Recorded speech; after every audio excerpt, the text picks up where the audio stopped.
wai dan Kano zai kama dragon dan Sokoto wai bai iya magana ba.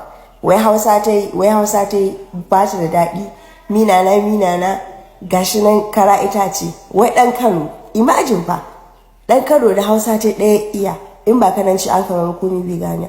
Dan Sokoto kuma duk Hausa da kai mai yana ganewa. Komai ka faɗa mai na aika.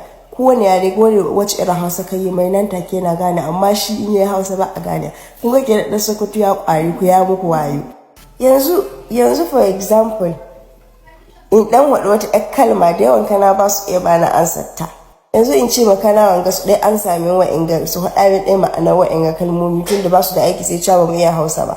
Ba wallahi da yawan su ba su cako in kuma kaga sun ba da ansa to zaune suke da basakwaci ko kuma sun tambayi wani basakwaci da aka kusa da su. Kanawa ku to ku ba da ansar ka. Kaɗan Sokoto guda da ansa ku ɗai to ku ba da ansa. Yanzu in ce muku me aka tattara mi ashigiwa mi abbakin diga mi ahiran mi agwagwa da buje mi akuyawa mi akwarkwada. Wallahi da yawan kana ba su ba da ansarga in kuma sun ka bashi ta tambaya sun kai ba maganar wani abu da zaka ce ya da ko cibi ba su sani ba. Wai ka ce mutum awo ya ci maka miya haka nan yan neman abun kai.